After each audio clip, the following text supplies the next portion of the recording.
Hey, everybody. Thanks, Erica. Setting the bar high as always. I love it. And if you hear some sawing and hammering away, there is a construction in the office next door. So I apologize in advance. Can you all see the PowerPoint there?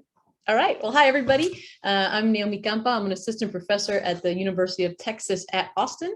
I'm also the co-chair of the Lambda Classical Caucus. If you don't know what that is, please ask me about it. I'd be happy to tell you. 10 minutes is really brief, so I'm going to use the explain it to me like I'm 5 model. I'm going to be really super basic, and I'm just defaulting since this is one piece in a longer series. But I'm very happy to answer questions in the Q&A if I miss a basic that you'd like to hear about, or if you'd like me to go more in depth. So I'm really going to start with the placement site. As Erica mentioned, that's where you want to sign up to get job ads. So I'm going to talk about the terminology on the placement site mostly, and then also about reading the ad and other pieces of information you can get from there. I'll touch on how to organize that, and then we'll very, very briefly discuss the existential ultimate question. So if you haven't seen this screen before, this is what it looks like if you go to the SES placement site. A quick important caveat is that today, since we're just doing the basics, I'm just sticking with jobs in the US. So any jobs outside of the US, this terminology is not necessarily going to map on directly. I'm also not going to spend a lot of time talking about anything like, the editorial assistant position for Hesperia. That's going to be a little bit different, but happy to answer questions in the Q&A again. One thing you'll notice about this screen is that the search boxes on top don't actually match exactly with the columns that you see the jobs, how they're listed. You get a title, an institution, a position type, and then an application deadline. You can search by position type, and we'll talk about what that is, but you can also search by position rank, which isn't given there. And you'll notice there's no column at all for specialty or area. That kind of information, you'll have to look at the title or actually in the job ad most of the time. If you look, in fact, at all of these titles that I've actually randomly screenshotted from this year, none of them have a specialty. So you'll have to look in a little deeper. But I'll start first with just position rank and position type.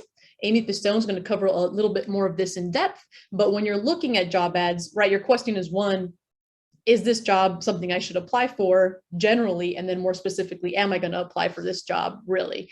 So in deciding that, you should know what some of these things mean. Let's talk really quickly about type, and then we'll settle into rank.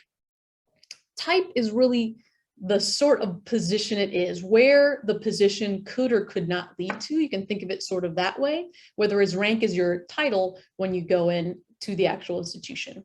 These are related, they're not totally disconnected, but again, since you can search for them separately, I did want to cover them all. We'll start with type. NTT or non-tenure track means that this position will never lead to tenure. It doesn't mean you're a good person or a bad person or a good employee or bad employee. It just means that this is by nature not a tenured position. But that's basically all it means. The length of that position, the salary, what it requires generally varies wildly. So you'll have to look at the ad to get more information on that.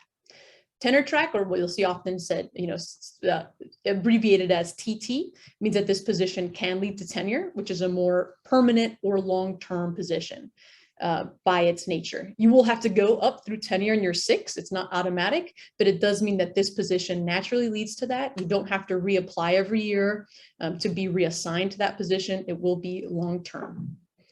Tenured or senior indicates that this job comes with tenure. You don't have to go through the tenure process. So that's for a senior person who's applying, who already has tenure and is applying for a job that will come with tenure.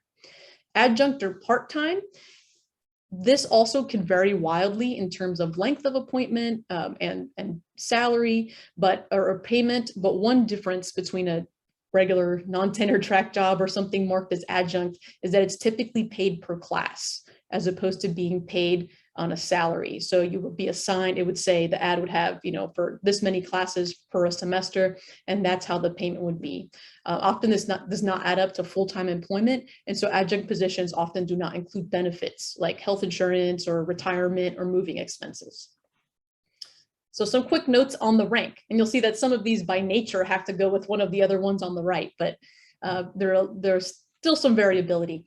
Assistant professor is someone who does not have tenure, but is typically on the tenure track. So they are eligible eventually to have tenure. So when you're hired an assistant professor, that means you just don't have tenure yet. Once you get tenure, you become an associate. And the next promotion up from that would be full professor. So that's kind of your tenure track route. Visiting assistant professor, that's often comes out in the spring market, as Erica noted, or VAP. That is someone that is not tenure track, and that's typically the type that it will be. But you have some expectation of having a research profile, which will separate this from a lecturer or instructor. This is one of the positions that is very manifold. Again, you'll have to look at the job ad to see the details, but they're typically teaching positions. They have more of a teaching load. They may have some service or some additional elements like advising undergraduates or running a language center, but you'll really have to look into the ad itself. And I have an example of 2 ads to show you the difference of lecturer instructors, even in terms of length of position.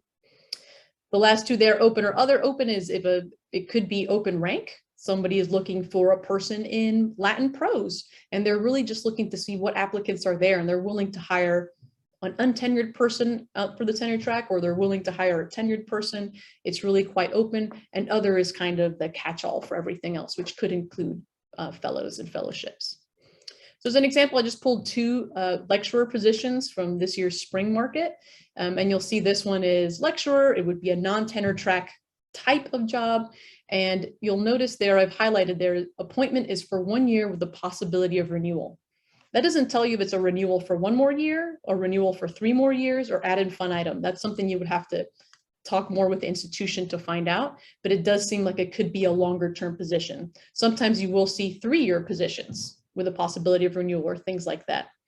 This is opposed to another similar rank, same, also a lecturer, non-tenure track at Princeton. We anticipate the position to span the 22-23 academic year. That indicates to me it's probably just this 1 year. It's not going to be a renewable position. Again, this is something you can look into if you decide to apply for the job, or if you get interviewed for the job, but just be aware that lecturer non-tenure track just has a lot of variability. So as I said, there's not even area listed in that main website. Once you click on that actual ad, you'll get that more information, or you'll have received that same information via email if you're signed up for the listserv. So here's a couple of things to keep an eye out for to decide if you want to apply. I'll also highlight the things you should keep track of if you decide you do want to apply, what you'll need to make sure you organize. I picked a random one again from this year. This is a tenure track position.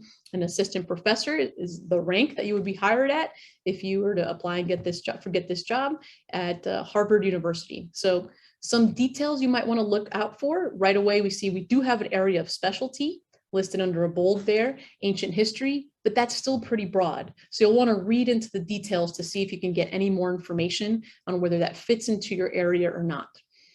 At the top, there's also the application deadline, super important. So I bolded it. And the details of the position and rank, which we already covered. This is just kind of scrolling down on the job ad here. When you're considering whether you're eligible, as Erica mentioned, a lot of places do require a PhD in hand. And here when it says basic qualifications, and this is a great ad because it has a lot of formatting. Some ads don't have this at all, so you'll have to dig a little deeper when you're reading them. This does require that you already have the doctorate or terminal degree by the time the appointment begins. And this ad is a little bit broader. It's just an ancient history related discipline. In this case, classics would certainly fit. But this is one way that sometimes ads are looking for folks in different PhDs in different disciplines. The biggest part here I want to bring attention to is the required documents and something I've called the application portal. They've listed out 1, 2, 3, 4, 5, 6, 7, all the things you're going to need to apply for this job, which we'll be hearing more about in just a moment. But a lot of places don't do this. Again, it's sometimes hidden in the narrative or in a paragraph. So you want to make sure you're keeping track of all the things you'll need, whether it's a cover letter, teaching statement, how many references, you need a diversity statement, whatever it may be.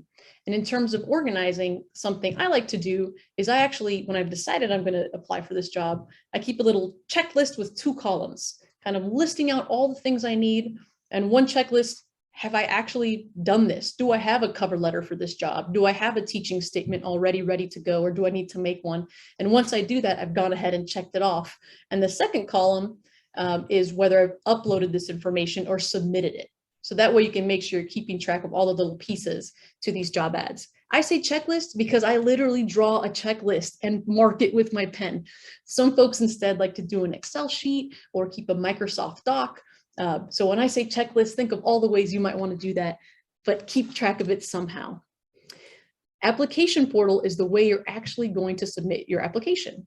A lot of places do use a centralized thing like Interfolio, and your first time does take some getting used to, but then you get quicker at it, kind of like with all the job materials. But many institutions are still required to use their own human resources portals by their administration. It's not a department decision. So keep an eye out for that, because these, you might have to create a username and password. Sometimes there's various steps. Sometimes you can save your work, sometimes you can't. So if it's a job that you're thinking about applying to, take some time to click on that portal and see how exactly it works way ahead of time from the deadline. The last two things I'll note here, down at the bottom, there is something that says course load, which is your teaching load. And this is typically two numbers like this, which indicate your fall and spring semesters. So this job would require teaching 2 classes in the fall and 2 classes in the spring. If it's a quarter system, it would just have a third number. So 2, 2, 1, 2 in the fall, 2 in the winter, and 1 in the spring. Occasionally in the ad, it'll say something instead in semester hours, like you're required to teach 12 credit hours per semester. A class is typically 3 credit hours, not always, but that might mean something like 4 classes a semester. But at the bottom of each ad, you'll have this little handy number, and that's what that means.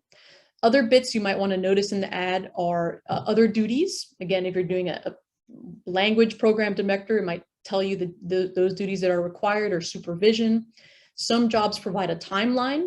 This job happens to give a timetable for the interviews, but not all of them. And some jobs also include a contact person. So if you have a question at any point, whether it's about submitting the materials, the portal, or just about the job itself, that's the go-to person rather than the department chair. How to organize, as I said, I think keeping a list of those required documents is key. People like using Excel sheets. If you want an old-fashioned way, I actually just like copying and pasting the entire job ad into a Word doc, because then you can either highlight or print it out and physically highlight bits of the area of specialty or details that might help you when you're crafting your job materials for this ad, and then keeping that checklist on there. So it doesn't really matter which way you do it. Here are some things you may want to keep track of. The first 3 might be obvious. Amy will be talking more about institution types you might want to annotate on there, but maybe not so obvious is keeping notes of any details about that area of specialty and the required documents in the application portal. To apply or not to apply, I'm not your advisor, so I can't tell you. But what I can tell you is just make sure you're eligible. Is your PhD, do you have your PhD by the required date? And the other piece of advice I do want to give you is don't worry about playing mind reader too much. If you feel like some of your research or specialty will fit into one of the categories expressed, just take that into consideration rather than trying to figure out if you fit every little piece, because sometimes job ads may seem kind of random, right? They want someone who does Roman archaeology and eco-poetics. And you're like, who does all these things, and posthumanism or something. But that may mean a committee couldn't agree on what they wanted to highlight, or it may mean a department has several needs and they're just casting their net widely and seeing who comes as an applicant. So don't worry too much about the details of what's going on in there, and just present your best self. Right. Good luck. Ask me questions. Join the LCC and I'll pass it on. I think we're going to do Q&A at the end, right, Suzanne? All right.